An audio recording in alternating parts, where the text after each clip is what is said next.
il est minuit.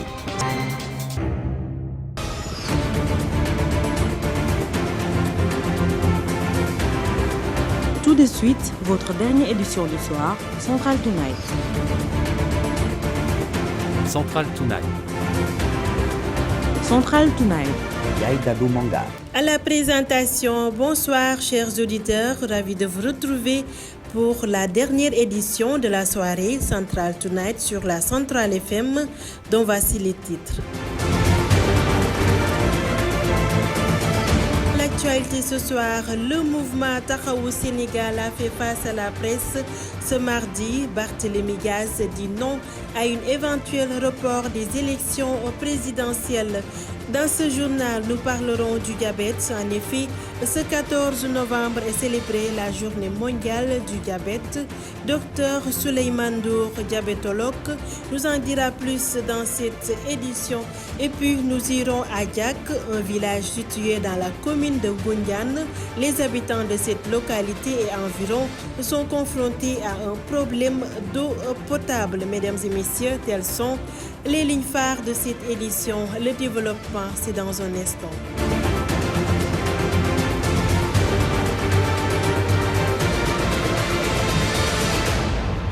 Bienvenue à tous. Le chef de l'État, Macky Sall, a entamé lundi une tournée économique dans la région de Kédougou, située dans la zone sud du Sénégal.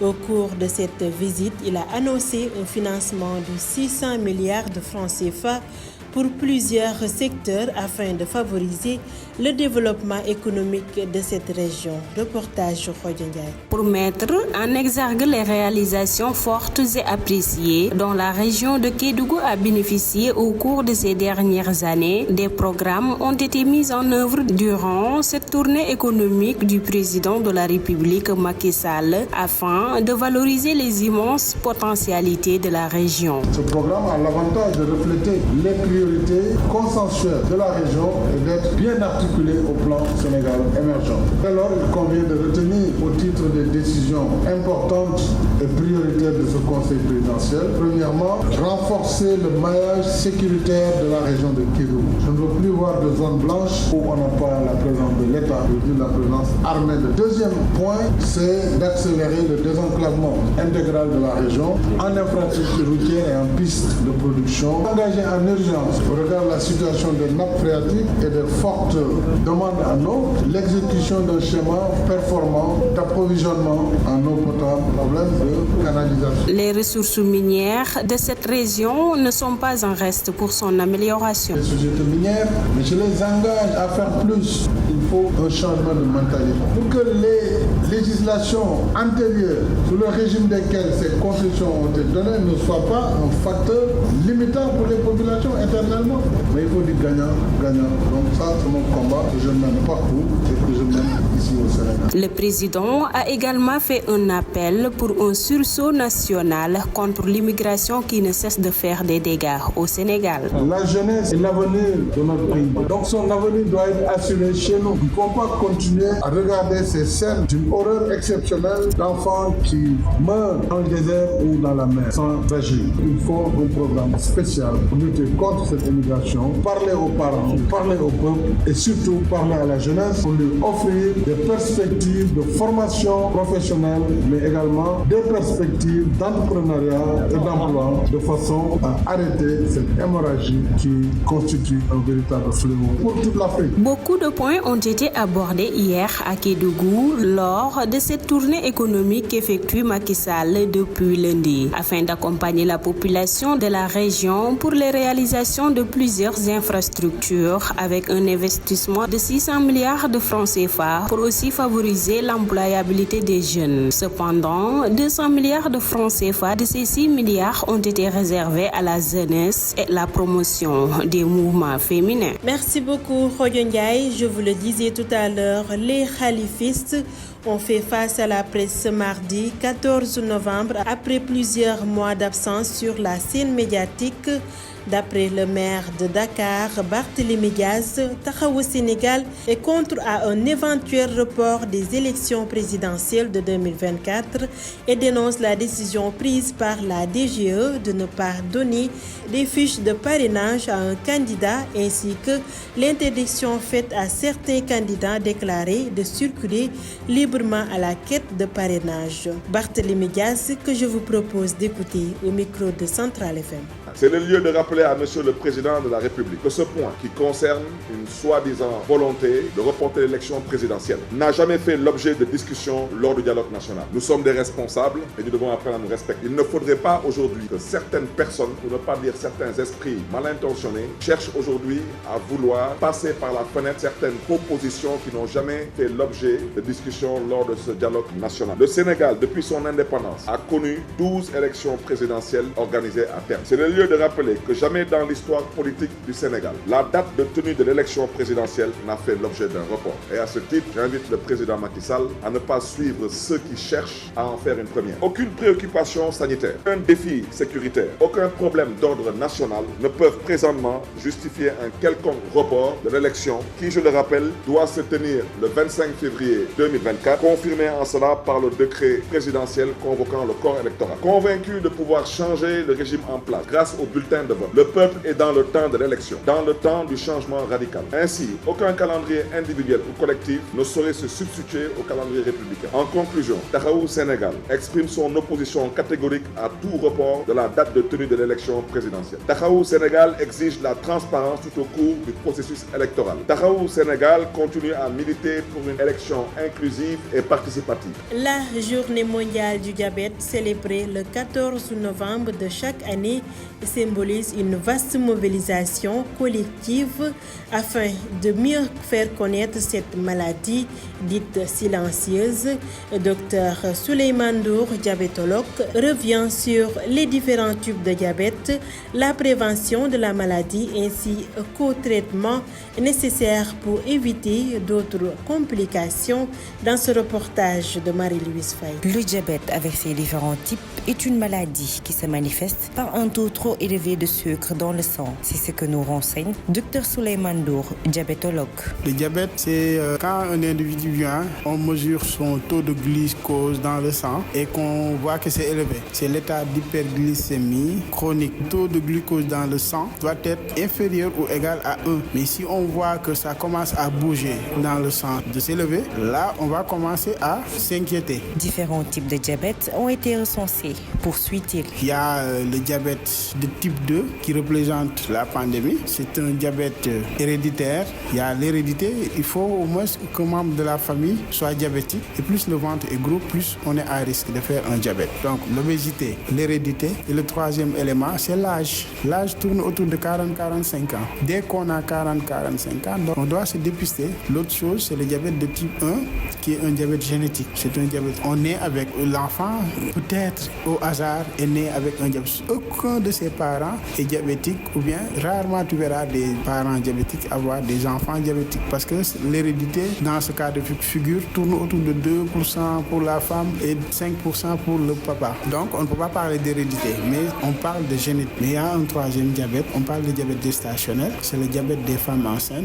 Une fois tombées enceintes, ils vont faire un diabète. Mais normalement, le diabète gestationnel après la grossesse va disparaître. Et il y a d'autres types de diabète qui sont particuliers, les diabètes secondaires, les diabètes génétiques, etc.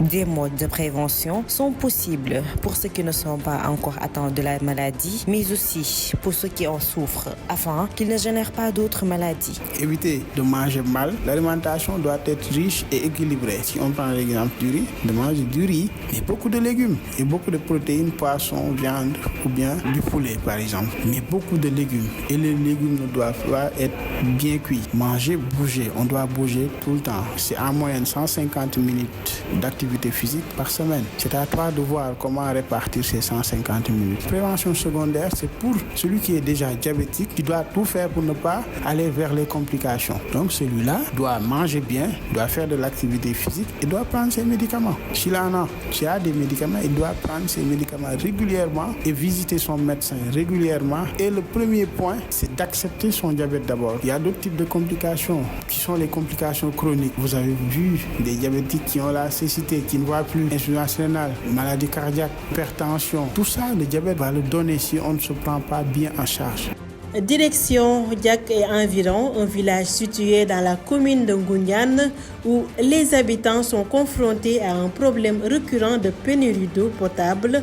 En effet, ces populations sont privées de cette liquide précieuse depuis plus de 8 mois. Face à toutes ces difficultés, elles sollicitent des autorités la construction en urgence d'un forage adéquat dans leur localité afin de régler leur approvisionnement en eau potable. Reportage Nogay Kay. Nous voulons de l'eau, nous voulons de l'eau, nous voulons de l'eau.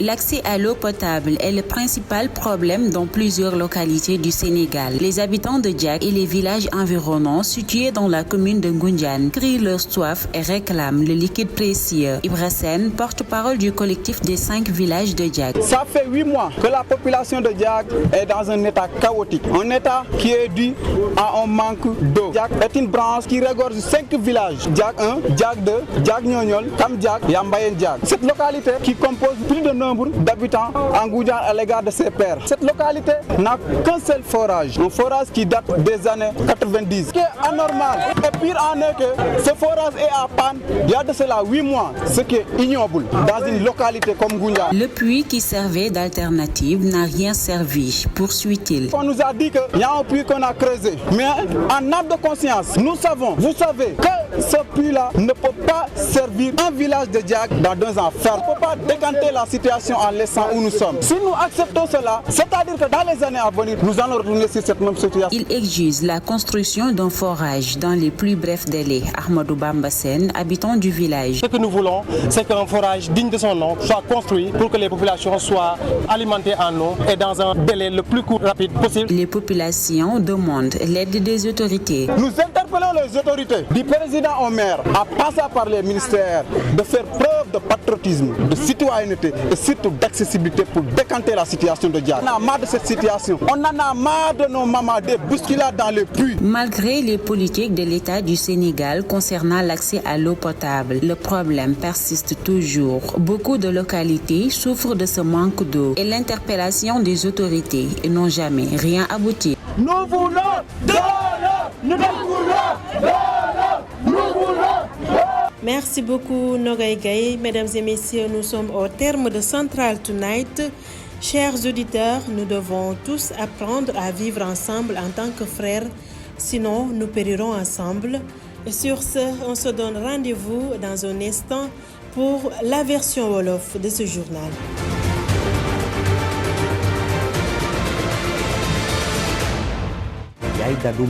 Monique ba tey ci kaddu gi mbokk yi gannaaw bañ leen nuyoo bismillah ci xibaar yi mujj yi fii ci Central FM ñu jukki leen di fi gën a fës.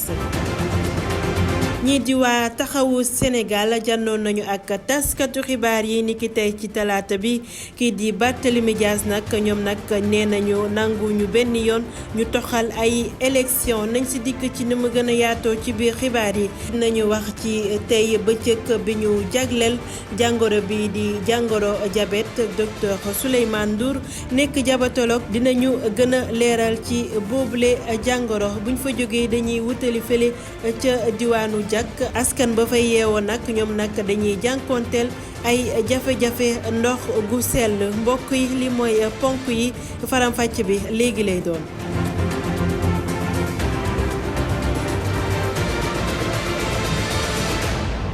jërë ngeen jëf ci teewlu bi dañ koy doole ak jiitu réew mi Macky Sall moom nag amal na ab tournée bu mu door démb ci altine bi jëmale ko ci wàllum koom ca bët Saalum réew mi foofe ca diwaanu Kédougou ci boobule tànk nemmeeku fësal na fa ay koppar yu tollook $1 milliard ci suñu koppar jëmale ko ci pàcc yu bëri ngir rek suxali gox boobule di Kédougou Xoja Njaay reportage.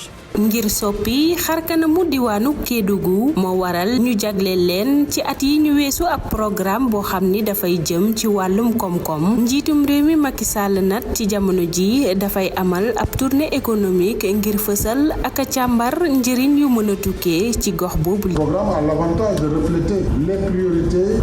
dañoo tëral ab programme ngir daal di jàppale li nga xamante ni moom mooy mëbët ak bëgg-bëggu ñi nga xamante ni ñoom ñooy yeewoo fii ci Kédougou loolee ñu daal di koy méngale ak plan émergent bu Sénégal mooy lépp li nga xamante ni jëm na ci wàllum kaaraange gi ci diwaanu Kédougou bëgguñoo gis fenn foo xamante ni kaaraange gi dina fa sooxe ñaareel bi mooy fexe ba dëkk bi foo dem yoon yi tàlli daal di fay mën a nekk ba dem beeg dikk bi gën a mën a ñoŋ wàllum ndox mi tamit dinañ ci gën a bàyyi xel ak lu jëm ci wàllu canalisation yi ak ndox yi nga xam yi war na fa mën a jaar.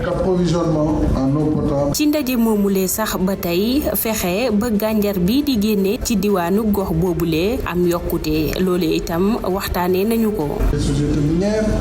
pour lu jëm ci wàllu gànjar gi tamit il faut nit ñi daal di gën a changer doxalin jëm ci wàllu woowu te lu mel noonu il faut ñi nga xamante ni ñoo dëkk ci dëkk bi di ci gis seen bopp bu baax a baax loolu tamit dinañ ci bàyyi xel te dinañ liggéey jëm ci wàllu woowu yàgg nañ koo taxawee ci fépp waaye yàgg nañ koo taxawee tamit fii ci Sénégal ak biti réew. njiitum réew mi ma ngay wëyal ay kàddoom ba tey di sàkku ci Kumcukune mu daal di sóob ay loxoom ngir xeex mbëkk mi nga xamante ne ma ngay gën di jur ay loraange fii ci suñum réew. La jeunesse et l'avenir. xam nañu ni xale yi ñoom ñooy ëllëgu réew mi te kon lépp lu jëm ci ñoŋal leen ak aar leen dafa war waruñoo continuer di seetaan ñi nga xamante ni ñooy xale yi di loru ci biir géej gi ak di loru ci ay yoon yoo xamante ni tegul ci yoon il faut ñu daal di am benn programme bu yees boo nga xamante ni day gën a xeex mbëkk moomule di sonal réew mi dinañ ko tàmbalee ak wax ak ñi nga xamante ni ñoom ñooy wayjur yi wax ak ñi nga xamante ni ñoom ñoo seq réew ak ñoom ñi nga xamante ni ñoom ñooy ndaw ñi loolee nag dina bokk ci jox leen ay xeetu formation ak loo xamante ni dinañ ci mën a jàpp ak lu ñu mën a fexe ba amal seen bopp ndax gën a mën a xeex mbëkk mi nga xamante ni sonal na réew yëpp Afrique rawatina Sénégal. ponk yu bëri waxtaanee nañu ko ci boobu léegi tournée bi njiitum réew mi di amal te mu door ko démb ci altine ji ngir gën a mën a gunge askan wa yeewoo ca diwaanu Kédougou ngir ñu yeesalaat seeni ay jumtuwaay gannaaw bam ci dugalee lu tolloog juróom benn téeméeri milliards ci suñu koppar ngir mën a fexe ba ndaw ña yeewoo foofee mën a jotee ci xëy ba moo waral 2 téeméeri milliards jagleel nañ ko ndaw ñi ak jigéen ñi. junju naa ko léegi ci bopp xibaar yi waa taxawu Sénégal amaloon nañu ab jànnook taskatu xibaar yi niki tey ci talaata bi yemoo ko fukki fan ak ñeent gannaaw ay weer a ngi nii nag ñu amal tekkaaral ñu jaaree seen kàddu ci jaraafu ndakaaru bi di Barthélémy Dias ñoom ñi ne nag li ñu xamle moo di ànduñu benn yoon ngir rek ñu toxal ay jongante fal jiitu réew ca atum 2024 te it ñoo ngi ñaawlu li ñu bañ a jox fiche parrainage yenn candidat yi Barthélémy Dias la ñuy teewlu. di wax tamit président Macky Sall ñu ngi ñaawlu bu baax a baax luy xew tey ci mbiru langue politique bi yàgg nañ kaas que respecté wuñu loi électorale moo xam tey code électoral amul benn candidat déclaré tey buy wuti parrainage bu leen mën a génneel code électoral ne leen maa ngi jóg mën leen génneel fichier électoral ne leen fichier bi mi ngi nii te loolu violation du code électoral parce que képp kuy dem wuti parrainage sa clé da nga koy déposé conseil constitutionnel mu toog fa ay fan ñoom ñoo koy gëstu ñoom ñoo lay wax ku bokk ci fichier bi ak ku bokkul ci fichier waaye yow mii bu dem wuti sa parrainage bi tax ñu kenn du la jox fichier te loi électorale ne da nga nar a am fichier ma bëggoon tamit rappeler askanu Sénégal que dafa am benn protocole bu bàyyeekoo ci CEDEAO protocole boobu numéro protocole boobu mooy lettre A bar lettre SP 1 bar 12 bar 01 protocole boobu nee na bépp dëkk bu bokk ci CEDEAO mayuñu la sañ-sañ nga mën a changer les règles du jeu juróom benn weer balaa élection te amul leen ci consensus ñun nag waa taxaw Sénégal ñoo lank ñoo bañ ànduñu si randal élection ne ko président Macky Sall déggee noonu. tey yemoo ko fukki fan ak ñeent ci weeru novembre doon bëccëg bu àdduna bi yëpp jagleel xeexu jàngoro diabète docteur Souleymane Ndour xam-xamam màcc ci jàngoro jooju mi ngi dellu siwaat ci xeetu diabète yi nga xam ne nag moo am ak naka la ñuy mucc ci boobu bile jàngoro ak lan la laaj ngir rek nit ki mën a saafara jafe-jafe yu mën a tukkee ci jàngoro diabète ñu teewlu ko ci reportage bu Marie-Louise Faye. diabète ak ay melukaanam yu bari nekk na feebar bu ñu ràññee ci suukar su bari ci biir deretu doomu aadama docteur Souleymane Ndour di diabétologue di ñu ko xamal. diabète mooy sa safaayu deret ci suukar dafa yéeg ba pare dafa dërkiis maanaam yéeg bi du yam ci yéeg rek mais dafa war a continuer di yéeg ci ay fani fan loolu la ñuy wax diabète maanaam état d'hyperglycémie chronique léegi pour xam ko dañ koy saytu la ca ëpp soo ndékkiwul wala nga ñu toog lekkuloo tolloo juróom-ñett wala fukk waxtu ak ñaar ñu xool sa deret gis dafa mat benn tomb ak tegu ñaar fukk ak juróom-benn 1,26 ñu natt ko ñaari yoon mu mel noonu rek mooy mën nañu wax ne da nga diabète. diabète am ay fànn yu bëri suñu sukkandikoo ba tey ci docteur Ndour. dafa am ñaari façon diabète yi ci ëpp yi ñu xam mooy diabète de type 2 ak diabète de type 1 am na yeneen diabète de type 2 bi boobu moo tax ñuy wax sax parce que boobu moom moo wulee ñaay parce que boobu ëpp boobu li koy tënk mooy ñetti yëf li ci ëpp moom mooy sa famille fi nga juddoo am ko au moins kenn am ko foofu hérédité bi beneen bi moom mooy nit koo xam ne dafa xaw a am yaram tuuti surtout biir bu rëy ak beneen bi moom mooy soo ñeent fukki ak lu topp tamit soo ko commencé am war nga mën a tiit ci diabète un bi nag diabète judduwaale la beneen diabète bi nga xam ne moom vraiment moom mooy bu ñi nga xam ne dañu ëmb parce que mun nga ëmb ba pare diabète feeñ ci yow li ñuy wax diabète gestationnel am na yeneen xeetu diabète nag yoo xam ne ay diabète secondaire la yi nga xam ne beneen feebar moo koy indi. ni ñu ko mën a maytoo bari na loolu ci ñu ko amagul waaye it ñi ko am itamit mën nañ leen a jàppale ba du leen andil ay loronge. pour xeex diabète li ci gën a am solo mooy fagaru moom la ñuy wax fagaru moo gën faju fagaru ci naka lekk gu sell te yam lekk légume bu bari bañ ko tuur légume du pour tuur bañ ko togg ba mu ñor ñu togg ko tuuti rek te moytu yenn lekk yu bon yi xew léegi ay hamburger ay tacos ak yooyu mënul ñàkk nag mais warul nekk chaque jour ba pare di yëngal sa yaram sport dafa am solo lu doy ni 150 minutes par semaine war nga ko mën a yëngal sa yaram yëngal bi nag du dox comme ni ñu daan wax ma pourtant maa ngi def sport parce que li may def kër ga rek sport la loolu du sport mooy nga takk say daal la génn soo bëggee pousse diabète ba du la jege loolu la ki nga xam ne nag dafa diabète ba pare kooku si li ma wax léegi ni sport beeg lekk-lekk gu sell bi daf ci dolli naan ay garabam bu amee ay garab dolli ci tamit respecté ay rendez-vous bu gëmee ne dafa diabète parce que gëm-gëm bi dafa am solo parce que su gëmul ne dafa am diabète moom si lu nekk lay dugg. Vous avez vu des diabétiques qui ne voient plus, insuffisance rénale, maladie cardiaque, hypertension, tout ça le diabète va le donner si on ne se prend pas bien en charge. jërëjëf Marie-Louise Faye dañuy wutali ca diwaanu Diack ak li ko wër féete ca bopp moomeel bu Nguñaan nag askan ba fa yeewoo nag ñu jànkonteel ay jafe-jafe jotee ci ndox mu sell ba tax na ñoom ñi ñu xañ ndox boobu ak tey mat na juróom ñetti weer ñoom rek ñu ngi sàkku ci kilifa yi ngir ñu tabaxal leen ni mu gën a gaawee ay forage yoo xam ni dina mën a matali ndox bi ca Diack ak li ko wër reportage Nogay Gaye. jotee ci ndox mu sell mooy jafe-jafe ay gox yu bari fii ci réewum Sénégal askan ba yeewoo ca diwaanu Diack ak dëkk yi ko wër fare ca bokku moomeel bu Ngunjaan jafe-jafe boobu la ñuy jànkuwanteel Ami Dieng di kenn ci ñoom. sonn nañu ci ndox mi heure yi dañoo war a root ba pare soog a dem beesi boo beesee ba ñëw doo am ndox bi nga sangoo forage bi am na fi ay fanweeri at yi tegal ndox amatu ci ndox bi fi ñëw carrière lay jóge to gis nga forage ba ñuy gas ne forage su tool la du forage su fukki village ak juróom xaaj bi moo dëkk fii ba Mbayee Diack sonn nañu ci ndox mi lu ëpp juróom-ñetti weer ñi jànkuwante boobu lépp jafe-jafe Mamadou Faye di contrôler wàllum ndox mi foofa ca diwaanu Diack. 5 villages yi nga xam ne man damay relever ndox mais ça fait 8 mois am na secteur yoo xam ne man du ma fa def kon loolu problème am na ñi nga xam ne boobu da ngay gis ne dañuy feebar ndax problème ndox te vraiment bu ñu waxee dëgg rek d'après ressources yi nga xam ne ñoo fiy jóge warul mun a nekk minimum yaa 8 carrière bu ne au minimum di nga liggéey par jour 10 millions léegi pourquoi pas chaque carrière mënul verser Diack 2 millions pour quelle raison naa suñu ressources yi ñun moomatuñ ko fu muy dugg. Ami Dieng moo ngi dellu si waat di ñu xamal gàllankoor bi ñàkkum ndox mi di leen indil ci seenub liggéey. nañ ñu dimbale ci ndox mi forage bi nga xam ne moom lañ fi déclaré mënaluñu dara fu teen nekk suli nañ ko teg dañuy fanaane di root 4 heures samarang baa ngi fii ba léegi rootum sonn nañu ñun jigéen Diack amuñu ndox amuñu dara. ca noonee la ñuy tàllalee loxo njiit yi di leen woo ngir ñu jàppale leen ci ab forage Mamadou Faye. dañuy lancer appel pour tout le monde ndox moo ñu soxal bu ñu soxla mooy forage bu ngande bu am doole soxla ñu ay teen yi ay réparation forage. gannaaw jéego yi nga xam ne nguurug Sénégal amal na ko ngir fexe ba ñëpp mën a jotee ci ndox mu sell terewul ay gox yu bari fii ci réewum Sénégal ñi ngi wéy di jànkuwanteel boobu lépp jafe-jafe ba tey jéego yi ñu doon dox ñeel autorité yi andiwul benn saafara ci boobu lépp jafe-jafe.